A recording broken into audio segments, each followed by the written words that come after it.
Bismillahirrahmanirrahim. Elhamdülillahi Rabbil alamin. Vessalatu vesselamu ala seyyidina Muhammed ve ala alihi ve sahbihi ecma'in. Allahümme alimna ma yanfa'na wanfa'na bima 'allamtana ve zidna ilmen nafi'an ya kerim. Rabbi şrah lana sudurana ve yessir lana umurana ve hlul uqdatan min alsinatina yafqahu qawlana ba'd. Allah Taala çeksiz muhtar şükürler. Peygamber Resulullah sallallahu aleyhi ve sellem salatlar bolsun. Buyursa uşul бүгүнкү сабагыбыз биринчи сабак болот. Любап аттуу китеп, шарх Шейх Майдани Ал-Гунайми Майданидин китеби. Ошол Мухтасар Кудриге берилген эң мыкты шархтардан бири. Не себептен эме кылдык азыр андагы учуру келгенде айтабыз. Анан бул Шейх Абдул-Гани Ал-Гунайми Ал-Майдани мунун акида жаатында жазгандай китептери бар. Мисалы үчүн акида Тахавияга берген шарх бар. Бул дагы жакшы шархтардан. Керек болсо өз заманасындагы ушул шархты жазганда устаздары да буга мактоо айткан да. Жакшы пикирлерин билдиришкен. Анан бул шейх хижраттын 1222 жылы төрөлүп, 1298 жылы кайтыш болгон. Майдан дегенден Димашкта Майдан деген район бар экен, ошол жакта төрөлүп, ошол жактан эме кылган. Анан бул Шейх Ибн Абидиндин Шейх Ибн Абидиндин шакирттери көп болгон. Бирок анын арасында эң күчтүү 4 шакирт болгон. Өзгөчө ошолорго кыска убакта Сохих Бухари анча-мынча китептерди өзгөнчө мажлис кылып окуп берген ушуларга. Ошол төртөөнүн бирөөсү ошолордун аттарындагы ыр катар жазып кеткен. Шейх Хатиматул Мухаккикин Ибн Абидин рахималлах Хашан Неси.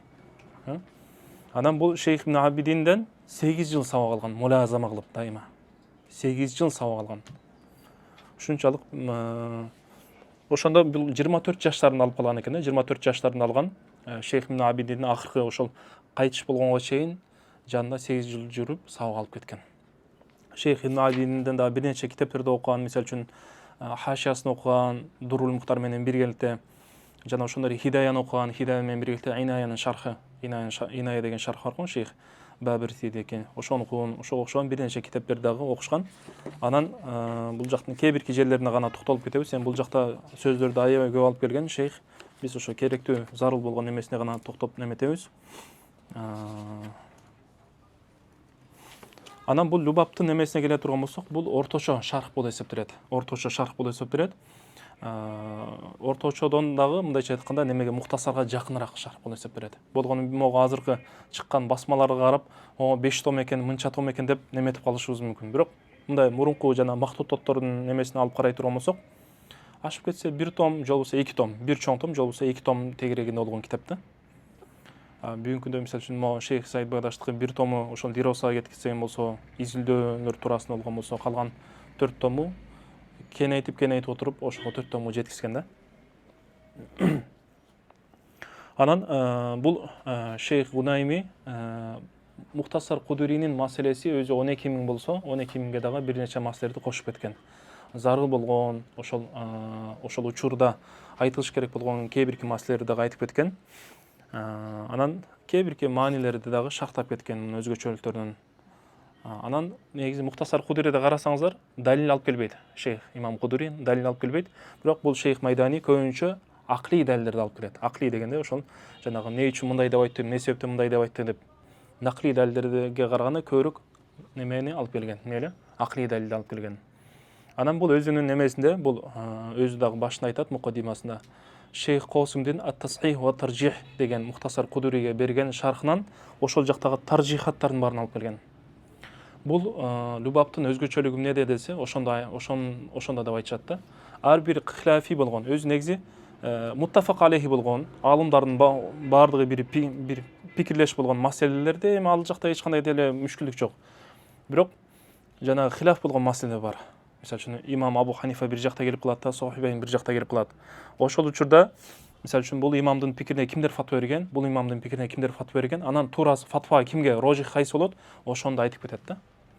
Болбосо бул ошол талаба илимдери үчүн өтө бир мындай зарыл болгон нерселерден да. Мисалы үчүн маселени окуйсуң, имам Абу Ханифа пикири боюнча мындай, Сохибейндин пикири боюнча мындай деп коет дагы, далилин айтып коет, бирок таржих бербей кетип калат да. Бирок бул шейх эмне алган? Таржих берип кеткен ошол маселелерде. Түшүндүңбү? Ошол жагынан дагы бул артык болуп атат. Анан бул дагы бир артыкчылыгынын немеси, себеби Шейх Ибн Абидиндин шакирти, өзгөчө шакирти. жанагы айтышат да, жана 4 шакиртти өзгөчөлөп сабак берген деп атпайбызбы?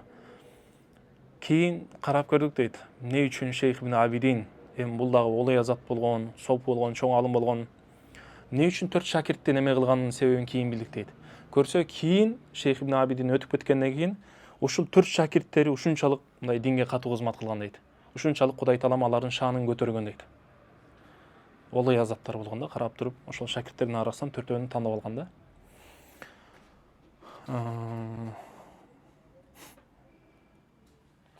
Анан бул негизи неме? Любапта көбүнчө немелерди, пикирлерди көбүнчө Хидаядан алып келет. Хидаядан алып келет. Буга чейин эгер окугандар болсо байкайсыздар, Хидая деп ошого ссылкасын жөнөтүп коет. Анан экинчи неме көбүрөөк эътимад кылган китептерден бири Жауһаратун Найро. Шейх Абу Бакр Ал-Хаддади. Жауһаратун Найро деген китеби бар. Анан дагы кайсы китеби бар? Ас-Сираджул Вахажи деген. Экотен Кудринин шархы. Ошондон көбүрөөк алып келет. Анан кийин Шейх Мулла Хусрунун Турарул Хуккам, Гурарул Хуккам деген китебинен алып келет. Көбүрөөк ошол 3 китептен неме кылат. Анан бирок сөз түрдө жанагы немени ар бир немеде хилафи болгон маселеде Шейх Косим Кутлубгонун Тасхих ва Таржих деген китебинен сөз алып келет. Алымдардын пикирин алып келет ал жерде. Анан бул Шейх Майдани бул китепти канча жылда жазган дегенде 8 жылда жазган экен. 8 жыл, орто эсеп менен 8 жылда жазып бүтүргөн экен. Бирок Кудай Таалам ушунчалык бир бул китепке береке бергендиктен бүгүнкү күндө дарси китептерге айланып калды. Өзгөчө Шамда, Сирия ошол тарапта алымдардын бардыгы ушул китепти окутушат. Мысырда деле, башка жерлерде деле ушул китеп не болуп калды? Эътимад кылынган, таяна турган ошондой китептерден болуп калды да. Мазхабты чагылдырып берүүдө эң жакшы китептерден болуп калды.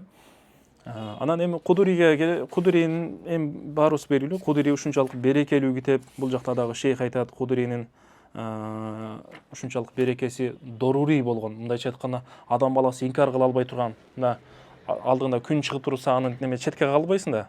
Ошол сыңары мунун берекеси ушунчалык неметип кеткен дейт. Керек болсо айтышат, ким эгерде жакшы ниет менен таква устаздын алдында Кудурини окуй турган болсо, 12 000 маселе боло турган болсо, ошончо Кудай Таалам дирхам берет, жол болсо кыйынчылыктан кетирет дейт. Кыйынчылыктарын, жана карыздарынан кутулуп, таар жашоодон кутулуп, жакшы неме бардар жашоого жетет дейт да. Бул тажрыйбадан өткөн дейт. Керек болсо жана кыйынчылык кездерде, кыйынчылык кезеңдерде, жанагы чума оору жайылып аткан кезде, мисалы коронавирус ошол сыяктуу оорулар неметип атканда, алымдар ошол китепти окушат эле дейт. Ошол китепти окушат эле дейт. Ушунчалык берекелүү. Ошондон биякта дагы Шейх Каусаридин дагы немеси айтат, шакирти. Мен ошол Мысырга келгенде Шейх Каусариден дагы мындай таква кишини таппадым, анан барып анын алдында окудум дейт да. Кийин Кудай Таалам мени ошол жанагы кыйынчылык абалдан чыгарды дейт. Анан баарыбызга эле белүү Шейх Абдусалам Шаннар деген устазыбыз бар. Азыркы кезде дагы берип атат. Алла разы болсун, ал кишинин устаздын өмүрүнө береке берсин. Жаман көздөн, жаман сөздөн сактаган болсун. Ал устаздан да биз сабак алганбыз. Ушул именно ушул Любапты окуганбыз. Любапты ошол шейхтен дагы, анан Шейх Кайланиден дагы окуганбыз. Ал дагы өзү айтат.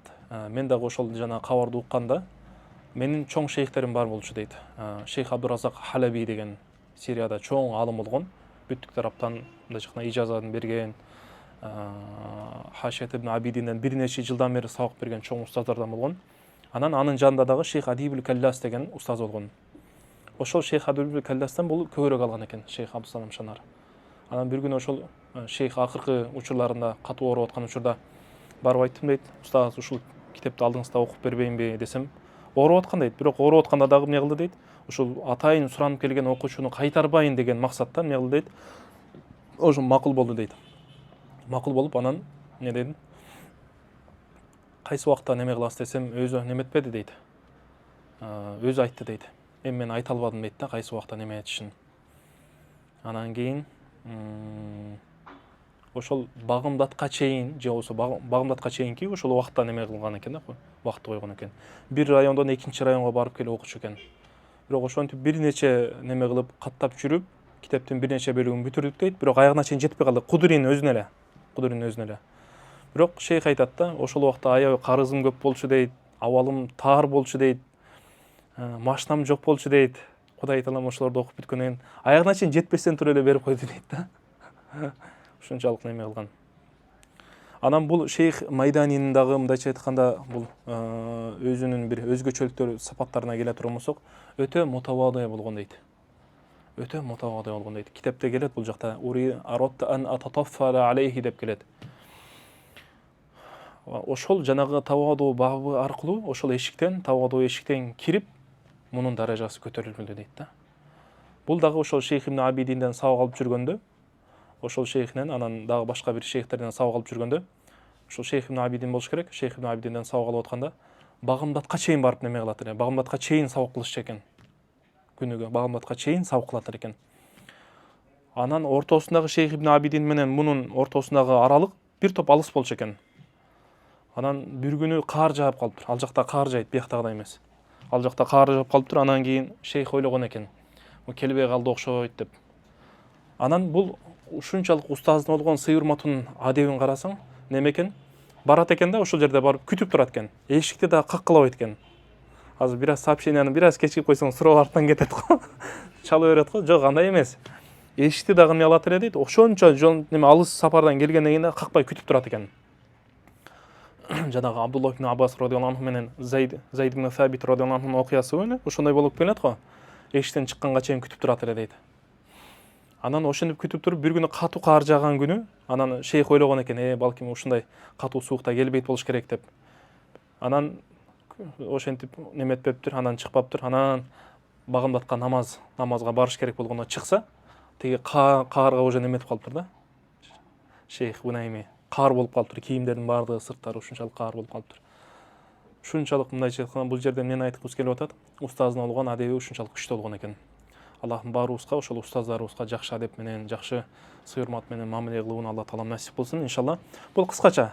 Эми бул жакта эгер каалагандар боло турган болсо, бул жакта ошол Кудуринин шарттары 123-төн ашып кеткен, бул Любаб деген дагы ушунчалык бир орду чоң болгон бир нече немелерди алып берген. Анан айтмакчы дагы бир айта турган нерсе, бул неме Кудуринин Любаб деген дагы бир шархы бар экен. Бул ошол 8-9 кылымдарда чыккан алым экен. Аты Алимамул Язди. Берки жанагы немедеги Язди эмес, мантыктагы Язди эмес. Бул Ханафи болгон экен. Алимамул Язди Аль-Хусейн ибн Мутаххар деген. Аль-Хусейн ибн Мутаххар. Жолбус Аль-Мутаххар ибн Аль-Хусейн ушундай. Ошол анан шейх Саид Багдаш айтып атат. Мен билбедим дейт. Балким шейх Гунайми Любаб деген атты ошондон алдыбы? Жолбус аны байкабай калдыбы дейт. Мен аны билбейм дейт да. Любаб деп эмне үчүн атаганын билбей калдым дейт. Эми кыскача ушундай немелер дагы көбүрөөк окуйм дегендер, маалымат алам дегендер болсо, ушул жактан алып окуп алсаңыздар болот иншалла. Устаздарыбыз бизге сабак окуп атканда башынан неме кылат эле, дуаларды кайталаттырат эле. Биз ошону кайталап коелу иншалла. Бисмиллахир-рахманир-рахим. Робби яссир ва ла туассир ва таммим бил хайр ва бика настаин я фаттах. Робби яссир ва ла туассир ва таммим бил хайр وبك نستعين يا فتاح ربي يسر ولا تعسر وتمم بالخير وبك نستعين يا فتاح. Демек ар бир көз ирмебизде биз Алла Таалага муктажбыз. Биз эч нерсе эмеспиз. Кудай Тааламдын ушундай тауфик берип аткандыгына ошол себептен биз ушул жерде келип сабак окуп атабыз. Ушундай берекелүү жерге келип ушул жакта күн өткөрүп атабыз. Бул Кудай Тааламдын берген тауфиги. Бисмиллахир-рахманир-рахим. Имам Гунаймидин мукаддимасынан баштайбыз. Алхамдулиллахи ваффаqa man arada bihi khayran littafaqquhi fid-din. Алла Таала өзү кимге жакшылык каалаган болсо, ошол адамга динден түшүнүк берүүгө, динден түшүнүк алууга тауфик берген Алла Таалага мактоолор болсун дейт. Демек, алхамдулиллахи ваффаqa man arada bihi khayran. Кимге Алла Таала жакшылык каалаган турган болсо, ошого эмне кылат экен? Кантип тауфик берет экен? Ваффаqa littafaqquhi fid-din. Бул жакта муталыктарды өзүңүздөр байкап кетип атасыздар. Кандай кылып муталык кылып чыгарып атабыз, аны неметип кетесиздер. Демек, кимге жакшылык каалаган болсо, ошол адамга динден түшүнүк берүүгө, динден түшүнүк алууга, динден түшүнүгүн кеңейтүүгө Кудай Таалам тауфик берген. Кудай Таалага мактоолор болсун. Ва хада би фадлихи ман шаа иля сабилил мухтадин. Жана ошондой эле Кудай Таалам өзүнүн берешендиги менен каалаган адамдарды эмне кылган? Туура жолго түшкөн адамдардын жолуна баштаган. Ошолордун жолуна түшүргөн Алла Таалага мактоолор болсун деп атат. Бул деген дагы эмнеге ишарат болуп атат? Демек, хидаяттагы, идландагы бул Алла Тааланын немеси, фияни болуп эсептелет. Анан пенде эч качан өзү ушул нерсени мен кылып атам деп неме кылбаш керек. Ар бир көз ирмемде пенде Алла Таалага муктаж болуш керек, муктаждыкты сезиш керек. Вассалату вассаламу аля саййидина Мухаммадинил амин. Амин, аманатчыл болгон, ишеничтүү болгон, ал-маб'уси рахматан лил аламин. Аламдарга, инсандарга, жиндерге жана биз билбеген башка бүт аламдарга эмне кылган? Мээрим катары жөнөтүлгөн, райым катары жөнөтүлгөн пайгамбарыбызга болсун. Ва аля саирил анбияи вал мурсалин. Жалпы пайгамбарларга, ва сахабати вал карабати ват табиин. Жана ошондой эле сахабаларга, пайгамбарыбыз саллаллаху жакындарына, анан табиендерге болсун. Вал уламаил амилин. Улама кандай болсун? Амил болсун деп атат. Жалпы эле алдындарды айтып аткан жок. Улама усуларды айтып аткан жок. Бул жерде кимди киргизип атат? Улама болсун кандай? Амил болгон болсун. Амал кылган, илимине амал кылган. Шейхтер ошон үчүн айтат да, не дейт? Биз эмне үчүн илим алабыз дейт? Амал кылыш үчүн алабыз. Натааллам, биринчи эмне үчүн неме кылабыз? Моларды китептерде окуп, надурус ликей наалам. Биринчи неме кылабыз? Билебиз. Анан кийин сумма линамал, кийин амал кылабыз. Сумма линуаллим, кийин башкаларга үйрөтөбүз. Анткени бул сен бир нерсени билгенден кийин башкалар келип сурап келе турган болсо, аларга эмне кылышың керек? Үйрөтүшүң керек болуп калат.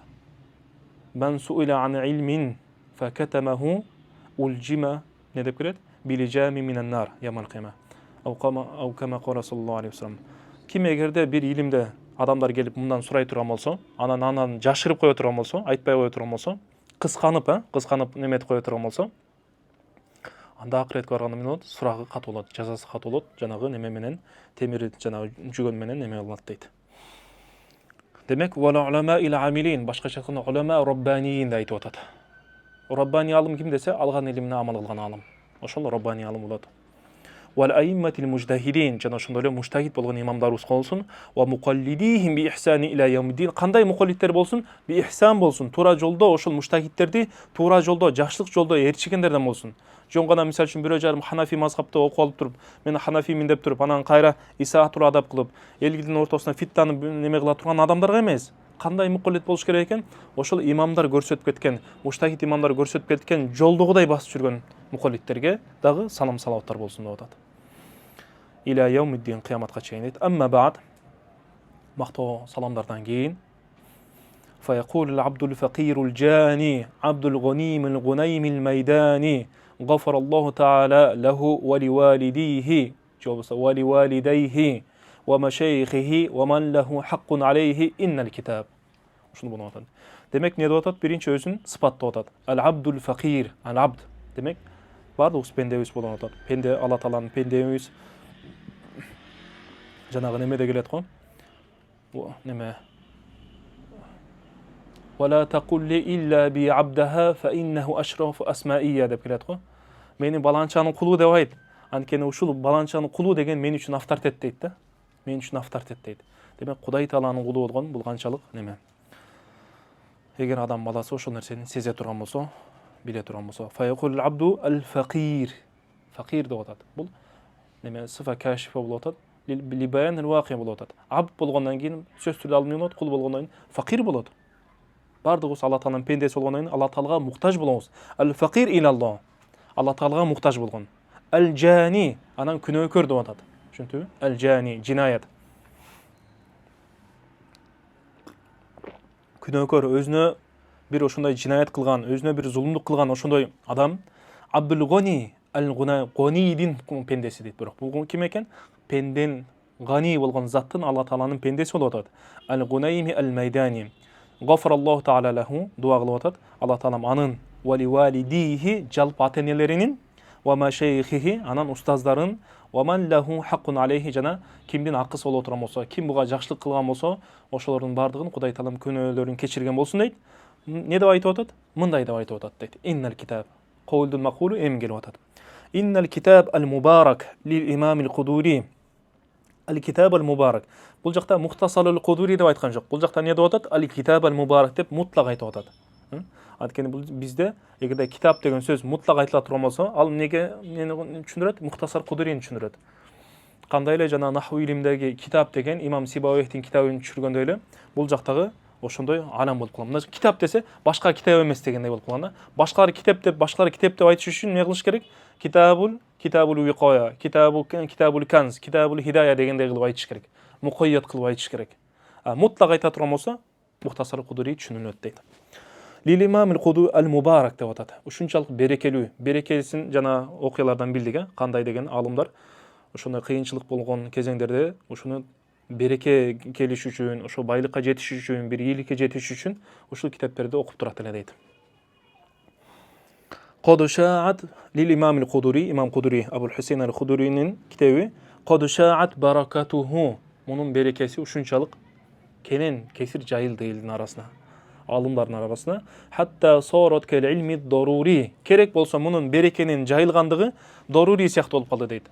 Илми дорури. Астына күн чыгып турган болсо, астына бир адам турса, баланча барбы десе, сен аны жок деп айта албайсың да. Демек ушундай сыяктуу болуп калды. Асманда үстүндө күн чакчайып чыгып тургандай болуп, мунун берекеси болуп калды дейт. Ошондой белгилүү болуп калды дейт. Ошондой белгилүү болуп калды. Хатта сорат кал илми дорури. Дорури деген бадахи деп атат, түшүнтүбү? Бадахи болуп калды. Мындай айтканда ла яхта ван не деп келет эле? Бадул немеде? Сулламда? Ван назари мухтажа ли тааммурин ва аксуху ва дорурин жалил. Демек тааммурга мухтаж болбойт. Бир далил алып келбейсиң. Ачык айкын көрүнүп турат, махсусаттардан болуп турат бул нерсе. Астында бир нерсе турса, аны инкар кыла албайсың, махсус нерсени. Демек бул дагы ошондой нерселерден болуп калды. Кал илми дорури сыяктуу болуп калды. Мына ошол себептен валида берекеси ушунчалык көп болгондуктан, берекесин элдин бардыгы билгендиктен эмне болуп калды дейт? Акафати талабату ала тафахумихи ва тафхимихи ваздахаму ала тааллумихи ва таалимихи. Талабалардын бардыгы эмне болуп калды? Көпчүлүк талабалардын деп айтайлы, муазамат талаба деп. Талабалардын бардыгы эмне болду дейт? Ушул имам Кудурийдин негизи эмне болсо, жалпы неме этип койсок деле боло берет. Куллу талаба, жалпы талабалардын бардыгы эмне болду? Ушул Мухтасар Кудурийни түшүнүүгө, башкаларга түшүндүрүүгө, биринчи өзү түшүнүп, анан башкаларга түшүнүүдө, жана ошондой эле андан таалим алып, башкаларга үйрөтүүдө эмне болду дейт? Ушунчалык бел байлап ошолго киришти дейт. Түшүнүп, биринчи өздөрү түшүнүш керек, анан кийин эмне кылыш керек экен? Башкаларга түшүндүрүш керек экен. Ошондон мындай деген сөз бар: фақиду шей ла юатихи. Өзүндө бир адам өзүндө жок нерсени башкаларга бере албайт. Түшүндүңбү? Демек, эгерде ошондой устаздардын алдында окуган болсо, дироясы бар боло турган болсо, фахмы бар боло турган болсо, ошондойлордон алыш керек болуп калат. Эми шейх өзүнүн абалын бул жакта сыпаттап берип атат, мында баяндап, мындай дейт: "Ва кунту мимман акафа алейхи ал-айям ал-кафира ва даабат тараддуда илейхи хатта асарра илейхи дамираху." Дамирах деп бул жакта сажа кылып окуп атам. "Ва кунту мимман акафа алейхи ал-айям ал-кафира ва даабат тараддуда илейхи хатта асарра илейхи дамирах" деген. Демек, не деди? Мен дагы ошол жанагы көп вакыт бөлгөн адамдардын катарына келдим дейт. Ошол Кудурийни түшүнүүгө, аны башкаларга түшүндүрүүдө, ичиндеги сырларын түшүнүүгө ушунчалык көп күн бел байлап отургандардан катарына болдум. Ва даабат тараддуда илейхи. Жана ошондой эле эмне кылдым? Дааб деген не деген? Дааб деген мулазама кылуу бир нерсеге. Ушунчалык катуу эмне кылуу? Кайра-кайра андан ажырабай, улам сайын кайра-кайра кайталоо деген. Демек, мулазама шей, же болбосо мулазамату шей мин гойри футурин. Ага бир мындай айткан талыкпастан, зерикпестен ошол нерсени дайыма жанына жүрө турган болсоң, тамак жеп келип кайра барып окуй турган болсоң, тамак жеп келип кайра окуй турган болсоң, Кудури китеп ушундай болуп калды дейт мен үчүн.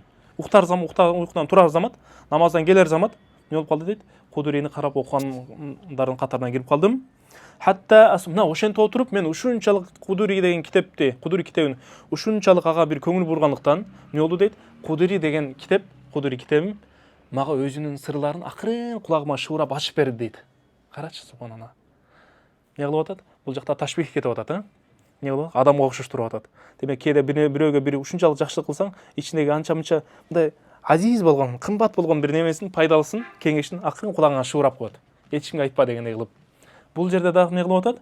Ушунчалык бир ушул китеп менен болгон мамилем ушунчалык күчтүү болгондуктан, кайра-кайра ушул китептерди Кудури китебин кайра-кайра кайталап түшүнүп окуй бергендиктен эмне болду дейт? Кудури акыры отуруп барып мага сырын ачып берди дейт. Түшүндүңбү? Ким мынакей ушинтип бүгүнкү күндө ким ошентип окуп атат? Bir жолу окуйсуң болду, жок.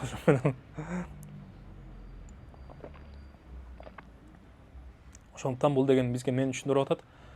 10 китепти үстүртөн же болбосо бир сыйра окуп коюп, аны иткон кылбастан, мыктылабастан, жакшы акысын берип окубастан, 10 китеп окугандан караганда бир китепти акысын берип окуган бул сен үчүн көбүрөөк пайда алып келет. Анан жаттайын десең, мына ушул китепти жаттасаң мыкты китептерден, Кудури китеп. Китебинин сөзү да жеңил, кыйналбайсың. Берки каңызга окшоп немеси да көбүрөөк эмес, немелери да оор эмес. Ибараларда Кудуринин ибарасы жеңил, ачык. Демек эмне болду дейт? Кыскасы ошентип отуруп, мага сырын ачкандан кийин, Фаро сырын ачкандан кийин эмне болду дейт? Ошондон кийин дейт. Эмне деп атат? Фароайту ба'да жавахирихи код хофият фи маадиниха. Бул китепти биз жана жогоруда айттык. Шейхтин айтышына караганда 123 жакын шархы бар. 123 жакын шархы бар. Бул деген эмнеден кабар берип атат?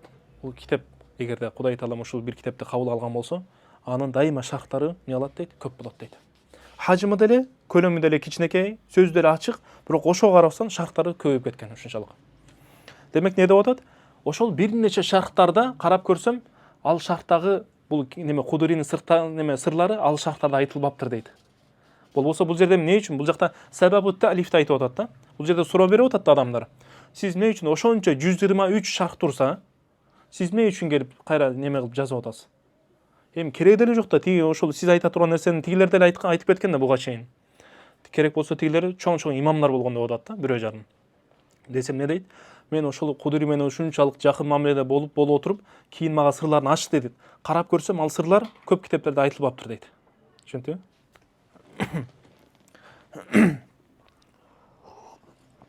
Фароайту ба'да жавахирихи. Кээ-бирки асылдарын карасам дейт. Код хофият фи маадиниха. Өзүнүн кендер сактала турган, маадин деген кен байлыктан сактала турган жерин айтылат. Ошол кен байлык сактала турган жерлеринде, сакталган жерлерине катылып калган экен дейт. Жашыруун бойдон калган экен. Көпчүлүк адамдар аны көрбөй калган экен дейт. Түшүндүңбү? Маадин. Мындай деген сөз бар го. Ан-najasatu ma damat fi ma'diniha la hukma laha. Биякта мисалы үчүн колдорубуздун ичинде, дененин ичинде бүттүк нажасат бар. Бирок ал жерде өкүм берилбейт. Өзүнүн немесине тура турган болсо, орунда тура турган болсо. Демек, код хофият фи маадиниха ва ба'да латоифихи код истатарат фи макаминиха. Жана ошондой эле бул Кудуринин кээ-бирки назик болгон сырлары, назик, ачык нерсени бүт баары эле айтып кетип атат. Бирок кээ-бирки назик болгон сырлары да бар дейт. Ал дагы ошол жерлерине өзүнүн ордунда жаштыра турган жеринде жашынып калган экен, чыкпай калган экен, ачыкка чыкпай калган экен дейт. Демек, ошончо шархтардын арасында дагы бул сырлар эмне кылган экен? Ачыкка чыкпай калган экен дейт. Wa kana kathiran ma yahtuli an atataffala alayhi bi jam'i ba'd ibaratin takunu kash-sharhi ilayhi. Эмне деп атат? Менин оюма көп мындай кайра эмне деп коет бизде? Оюма кайра бир нерсе кайра ойлонуп жүрө бересиң го? Эмне деп коет ошону? Оюма кайра келе берди деген бир немеси бар эле мейли. Кыскасы эми оюма кайра келип жүрдү дейт да. Ушул бир ушул немеге китепке шарх жазсам экен деген бир неме ой эсимден кетпей койду. Кайра ушул оюма көп келди дейт. Ва кана катиран ма яхтуру ли. Оюмда эмне болот эле дейт? Оюма ушул нерсе көп келет эле. Ан ататаффала алейхи. Ан ататаффала алейхи дегенде мындай бир нерсеге чакырылбастан. Татаффул деген бир нерсеге чакырылбастан. Татаффала алал маида дейт болсо, дастарханга чакырылбастан туруп баруу дегени. Мындайча айтканда бул деген нени көрсөтүп атат? Мен ушунчалык мындайча айтканда мен өзүм болбосо Шейх ибн Абидинден 8 жыл сабак алып, андан башка чоң алымдардан сабак алып, Хатиматул мухаккикин болуп, анын 4 шакирттинин арасында бирөөсүндө болсом дагы дейт, бирок өзүмдү мен шарх жазганга лайыктуу көрбөдүм дейт. Мына ошондуктан татаффул деген айтып атат да. Мен мындайча айтканда куду менен башкалар келип мага шарх жаз деп неметпейди дейт. Келип кээ-биркилерде китептердин башына келет го. Саалани ба'ду ихвани деп келет го. Менин кээ-бирки бир туугандарым, диндеш шакирттерим келип менден сурады, ушуга келип шарх жазып берди деди. Бирок мага антип неметкен жокпу дейт. Бирок өзүм эмне кылдым дейт? Өзүм ушинтип жазсам экен деп жүрдүм дейт. Ошон үчүн ататаффала алейхи деген сөздү ошентип колдонуп атат. Чакырылбастан туруп, биринчиден дайрылык жок дейт менде, экинчиден эч ким сураган жок деп атат. Түшүндүңбү? Кантип шарх жазсам экен дейт? Би жам'i бa'di ибаратин такуну каш-шархи илейhi. Ошол кейбирки алымдарыбыздын буга чейинки айтып кеткен ибараларын ошону жазып, чогултуп, ошол неме ибаралар аркылуу эмне кылсам дейт? Шарх сыяктуу жазып кетсем экен дейт. Шарх жазсам деген жок, каш-шархи деп атат. Түшүндүңбү? Менин мындайча айтканда бул Любаб деген китебим шарх сыяктуу эмес дейт. Шарх эмес дейт. Шарх сыяктуу десе болот дейт. Шарх дегенге татыктуу эмес дейт. Ушунчалык карасаңыз, бул жакта эмне? Тавадууну көрсөңүз болот. Ушунчалык, субханалла. Болбосо бул ким болгон? Чоң алым болгон. Өз заманасындагы чоң алымдардын катарында болгон. Не үчүн шарх жазсам экен десе, ли тафсили мужмалихи. Ошол бул китепте кээ-бирки маселелер мужмал, бүдөмүк бойдон айтылып калган, ошол жалпылай айтылган нерселерди эмне кылсам дейт? Мен чечмелеп берсем экен деген. Ошол менин жазган шархым ошол китептеги Кудуриде келген маселелерди, пикирлерди эмне кылып берсин дейт? Ал жакта мужмал, жалпылай айтылып койгон болсо, ошону чечмелеп берсин деп атат. Биринчиден. Ва тaqidi mutlaqih. Ал эми кээ-бирки маселелер муттак түрдө айтылып койгон, аны эмне кылыш керек дейт? Аны тaqid кылыш керек дейт. Мындай деген шарты менен болот. Бул өкүмдүн маселеси, бул маселенин өкүмү биякта Кудуриде айтылгандай мутлак эмес. Эмне кылыш керек экен дейт? Мындай деген шарты бар. Эгер мындай болсо, анда өкүмү мындай болот деген. Мисалы. Ва идохи маанихи. Жана ошондой эле эмне деди? Ошол маанилерин ачыктап берсем. Ушул менин шархым эмне болду дейт? Ушул мужмалын тафсир кылып берсин, мутлагын тaqid кылып берсин, маанилерин ачыктап бере тургандай шарх болсо керек дейт. Бирок шарх сыяктуу деп атат да. Бирок кандай ошондо да шархым кандай болсун дейт? Ала важхи тавассути ма'ал идох. Шархым ачык айкын болсун, ибарасы түшүнүктүү болсун, анан мындайча айтканда көлөмү кенен мындай неме көлөмү орто деңгээлде болсун дейт. Бирок биз жана жогоркуда айттык, көлөмү орто деңгээлден орто деңгээлге неметпейт, орто кыскараак деңгээлдердин китебине кирип калат. Мухтасарлардын деңгээлине кирип калат өзү.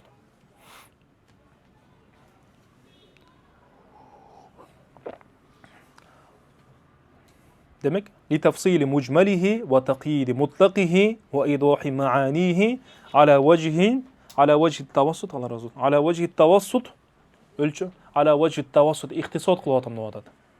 Өтө эле неме кылып салбай, көп шарттарды алып келип салбай, жана ошондой эле өтө эле кыска шарттап кетпей. Эмне болсун дейт? Орто деңгээликте болсун. Кандай? Би хайсу якуну муайнан ли не деп турасыздар? Ли муанихи, же болсо ли маанихи десе болот. Же болсо ли муанихи болот. Эки немеде түшүнсөң болот. Эгерде муайнан ли муанихи десең, ана юани. Неден кабар берет? Ана юани. Муанат. Анайту хазал амр десе, ушул иш мага аябай кыйын болду деген. Ушул ишти бир ишке ашырууда, аткарууда мен кыйынчылык көрдүм дегенге айтылат да. Муанат деп коет. Түшүндүңбү? Демек, ушул китепти окуп кыйынчылык тапкан адамга жардам боло тургандай болсун деп атат. Түшүндүңбү? Эгерде муанихи деп окуй турган болсок. Эгерде ли маанихи десек, ли муайнан ли фахми маанихи деген, анда фахм деген сөздү кошуп кетиш керек болуп калат. Анда анын маанилерин түшүнүүгө жардам бере тургандай болсун деп атат. Маанилерин түшүнүүгө жардам берсин, же болбосо кыйынчылык ушул Кудури китепти окуп атканда кыйналып, кысталып жүргөн толипке жардам бергидей болсун дейт. Түшүндүңбү? Жеңил эле иншалла буга чейинки немелер. Илля аннаху кана ямнауни анни ласту мин ахли хада шан. Субханалла. Демек, не дейт? Мен ушундай шартты жазсам экен деп бир неме түпкүлүгүмдө бир нерсе кайра келе берди дейт. Бирок мени ушул тыйган нерсе ушундай болду дейт. Ушул шарт жазуудан эмне тыят эле дейт? Мен ушул шартты жазганга татыктуу эмесмин го дейт. Мен өзүмдү татыктуу катары көрбөйм дейт, ушул шартты жазууга көрбөйм дейт. Ошол нерсе эмне кылды дейт мени? Ошол ой дагы кайра менен кетпей койду. Анан ушул ой дагы кайра мени эмне кылып берди дейт? Тыйып берди дейт кайра. Илля аннаху кана ямнауни анни ласту мин ахли хада шан. Шарх жаза турган, анча-мынча ибараларды таржих кыла турган ошондой немелерден, алымдардан эмесмин дейт. Ва касирул ба'i фи хадал майдан. Жана ошондой эле ушул майданда, ушул жерде немен дейт мен? Мүмкүнчүлүгүм чектелген адаммын дейт. Сумма жаррани. Бирок эмне деп атат? Мен ушундай башында тиги шарх жаз деген ой келе берди дейт. Кийин шарх жазба деген нерсе, ушул нерселер мени тыйып берди дейт. Бирок кийин бир себеп болуп калды дейт. Мына айтканда эки неме болду да, бул жакта шарх жаз деген ой келип атат, биякта Сен шарх жазганга татыктуу эмессиң деген нерсе болуп калды. Тааврут болуп калды да, тасакут болуп калды да. Бул жакта таржих башка жактан кирип атат. Түшүндүңбү? Демек не деп атат? Thumma jarra'ani ala iqtihami hadha al-maqam wa raja'u al-intisabi bil khidmati li dhalika al-imam. Subhanallah. Сөздөр ушунчалык мындай рух жаны бар, башкача неме да. Анча-мынча китептерде муну окуп атсаң бул нерсени таппайсың да. Демек не дейт? Кейін ушул мақом деген, бул деген шарх жазуу, бул жөнөкөй макам эмес, улуу макам деп атат. Ушул улуу макамга тайманбастык менен кирүүгө мени түрткөн нерсе ушул нерсе болду дейт. Мен ушул кызмат кылуу аркылуу, бул имам Кудурийдин китебине кызмат кылуу аркылуу имам Кудурийге таандык болсом экен деген нерсе, үмүт мени не кылды дейт? Мени түрткүлөдү дейт. Мага түрткү болду дейт. Түшүндүңбү? Демек не кылды дейт? Мен ушул китепке, шархка кызмат кылуу жолу менен кирдим дейт. Ман яхтим юхтам дегенде. Ким эгерде кызмат кыла турган болсо, кийинкилер эмне кылат, келип анын артынан дагы кызмат кылат. Ошондуктан жанагы неме деген кызмат деген бул жерде эмне болуп атат? Башкаларга кызмат кылуу жөнөкөйлүктүн белгиси болуп атат, жөнөкөйлүктүн эшиги. Шейх Ахмад Рифаиди айтышат, чоң алым болгон, олуя болгон. Алла Таалага алып бара турган тарыктардын баарын карап көрдүм дейт. Жолдорду карап көрсөм, бүттүгү ушунчалык неме болгон экен дейт. Ошол тарыхты карманган адамдар ушунчалык көп экен дейт. Зикир тарабынан десең, зикир тарабынан, илим десең, илим тарабынан, башка десең, башка тарабынан. Бирок бир эшикти карап көрсөм дейт, ошол эшик бош экен дейт. Ошол эшикте адамдар өтө эле аз экен дейт. Ал кайсы эшик дейт? Таваду эшиги дейт, жөнөкөйлүк эшиги дейт. Ошол эшик менен кирип туруп, кыска убакытта канча жананча адамдардын баары жетпеген нерсеге жетип алдым дейт да. Демек, не кылып атат? Мен имамга келип, сен бул жерде айткан сөзүң бул жерде туура эмес, бул жерде мындай кылыш керек эле, муттак айтып коюп тур, мукаят кылыш керек эле деп ятыр жолу менен эмес. Не кылдым дейт? Кызмат кылуу жолу менен кирдим дейт.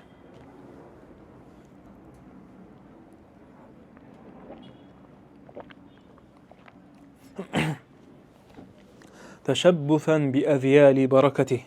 Ушул имамдын берекесинин калдыгына бекем жабышкан абалда эмне кылдым дейт? Кызмат кылууну кааладым дейт. Ва таяммунан би хидматихи, жана ошондой эле имамга кызмат, ушундай улуу имамга кызмат кылуу мен үчүн береке болду дейт. Ошону береке катары туткандыктан эмне кылдым дейт? Мен ушул имамга кызмат кылсам экен, ошо кызмат кылуу аркылуу имамга таандык болсом экен, имам менен болгон бир байланышым болсо экен деген максатта эмне кылдым дейт? Ушул нерсе мага түрткү болду дейт. Ошондон кийин дейт, фастахартуллаху таала, Алла Тааладан истихара кылып, истихара намазын окуп Алла Тааладан истихара сурадым. Ва жамаату мин каламихим ма ядуллу ала максудихим ва марамихим.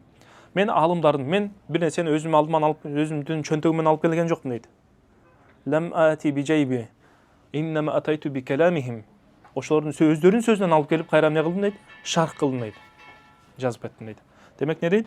Ва жамаату мин каламихим, ошол факихтердин, имамдарыбыздын сөздөрүнөн алып келип, ма ядуллу ала максудихим ва марамихим. Ушул жерде ибарада алардын имамдар эмнени максат кылат эле? Максаты эмне? Ошол нерсени ачыктай тургандай сөздөрүн алып келдим дейт.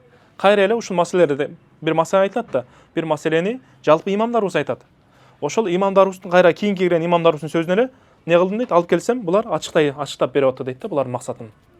Айткан сөзүнүн максатын не кылды дейт? Ачыктап бере тургандай кылып шарт алып келдим. Ма зиядати ма яглибу ала зонни аннаху юхтажу илейхи. Жана ошондой эле ошол кайсыл жерде муктаждык боло турган болсо, ошол муктаждык кайсыл нерсеге муктаждык боло турган болсо, кайсыл жерде кайсыл нерсеге муктаждык боло турган болсо, ошол нерселерди кошуп кеттим дейт. Түшүндүңбү? Демек, кайсыл жерде кайсыл нерсеге муктаждык бар деген бир голибузон, бир ой боло турган болсо, көбүрөөк, ошол жерлерде мен кошумча нерсени кошумчалап кеттим дейт. Жана ошондой эле өзгөчөлүктөрүн айтып атат. Мынакей, бул китептин өзгөчөлүгү, манхажы, услубу ушул болуп атат. Демек, биринчиден эмне кылып атат? Алымдардын өздөрүнүн сөздөрүн алып келип, өздөрүнүн сөздөрүн алымдардын сөзү менен шарттап атат. Биринчиден. Экинчиден эмне кылды? Муктаж боло турган жерлерге кошумчаларын кошуп кетти. Үчүнчү, ва тахарри ма хуа ал-му'тамад вал фатва алейхим.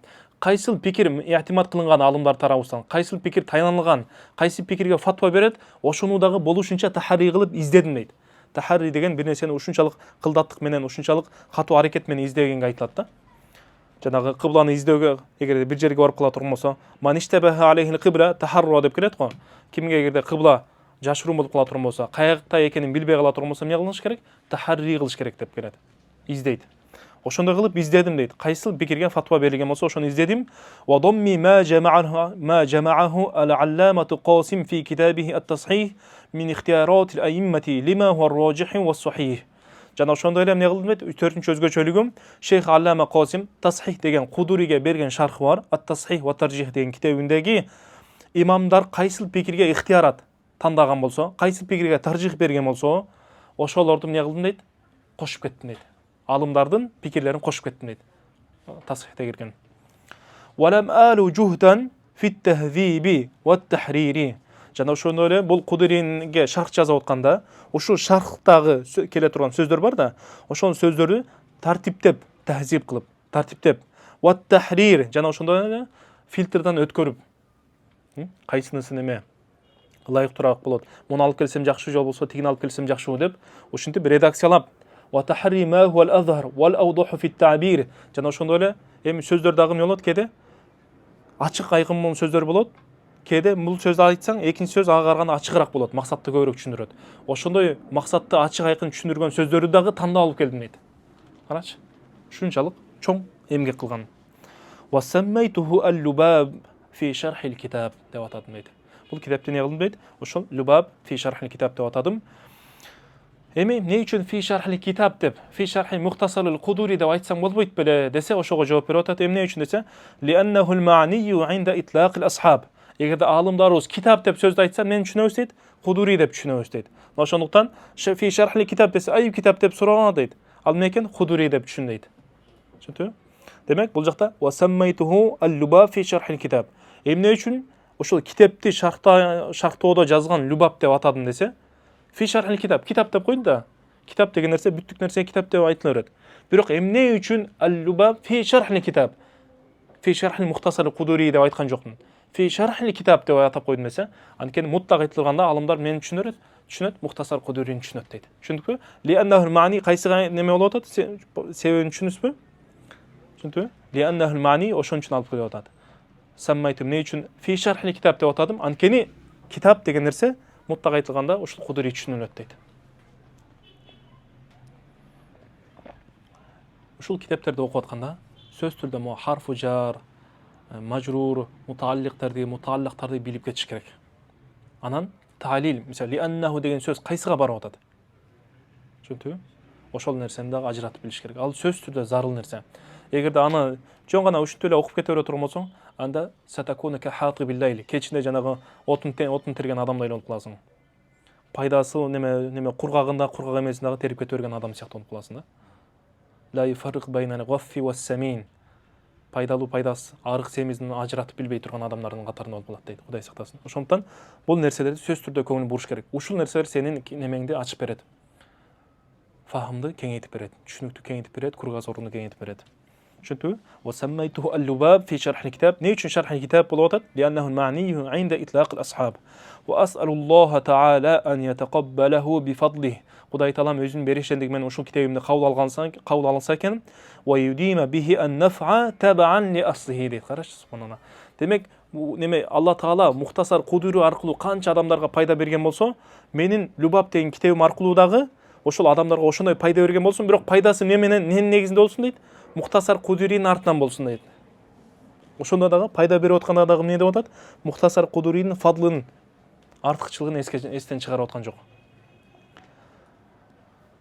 Ва ан яжалаху дагы сурап кете турган нерсе, ан яжалаху халисан ли вajhin карим. Ушул нерсени Алла таала өзүнүн халыс, Алла таала өзүнүн разылыгы үчүн кабыл алган болсо экен, ва мужибан лил фаузи би жаннатин наим. Жана ошондой эле Алла таалам ахиретке барганда бейиштин улуу даражаларынан жетүүгө себепкер кылсын ушул китебимди. Лил фауз бил жанна. Ал фауз би када. Демек, ушул бейиштин даража улуу даражаларынан жетүүгө фауз деген ийгиликке жетүү да.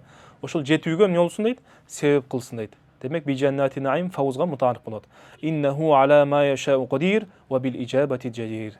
وقد ابتدأ المصنف رحمه الله تعالى كتابه بالبسملة اقتداء بالكتاب المكرم والنبي المعظم صلى الله عليه وسلم ورجاء حصول البركة بكتابه بدوام الانتفاع به فقال. Emin Şeyh Al-Kuduri rahimahullah kitabın Muhtasar Kuduri'nin nemenen başlap atat. Bismillahirrahmanirrahim dep başladı. Ne kılıp uşul Kur'an-ı Kerim'in tartibine erişkendikten. Antkeni Kur'an'ın baştalışında ne Bismillah menen başladı da. Jana ошондой эле Пайгамбар саллаллаху хадисине келген кулли амрин зи балин ла юбдау фихи би бисмиллахир рахманир рахим фаху абтар. Кайсы бири ошол шариатта жек көрүлгөн нерсе иш болбой турган болсо, баркы жок эмес иш ошондой иштерден болбосо, демек ал иштерден эмне кылышыбыз керек экен дейт. Бисмиллахир рахманир рахим менен башташыбыз керек экен. Эгер бисмилlah менен баштабай турган болсок, анда эмне болот? Ал ишибиздин берекеси кетип калат. Анан биз бул жакта вибал деген нерсени буга чейин өткөнбүз, Эсиңиздердеби? Не деп айттык эле маанисин?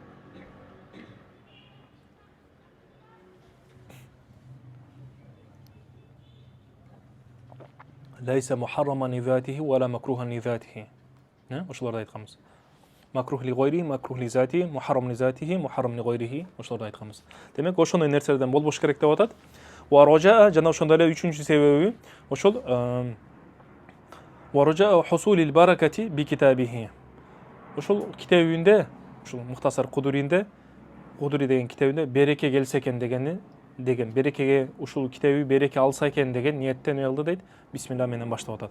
Би китабихи дегенде бул жакта би китабихи десе неме болушу мүмкүн? Теге би китабихи таала деген болушу мүмкүн. Жол болсо би китабихи десе ошол фи китабихи деген маанилүү болуп калат. Ба бул жакта зорфия үчүн болуп калат. Түшүндүңбү?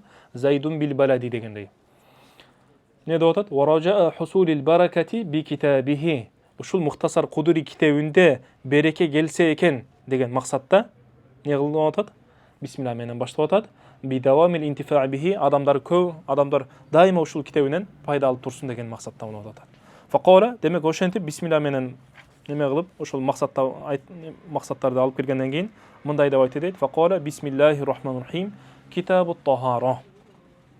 Кала Аллаху таала Мухтасар Кудурда келип атат. Демек карасаңыздар бисмиллахир рахманир рахим китабут тахара. Алхамдулилlah немелерди баштаган жок. Ушулардан баштап атат. Кала Аллаху таала я айюхаллазина аману إذا قمتم إلى الصلاة فاغسلوا وجوهكم وأيديكم إلى المرافق وامسحوا برؤوسكم وأرجلكم إلى الكعبين. Demek ушул нерсенин далили катары алып келип атат биринчи. Түшүндүңбү? Ne үчүн бул нерсени айтып келди? Аны дагы бул жакта Шейх Гунайми айтат. Карагыла.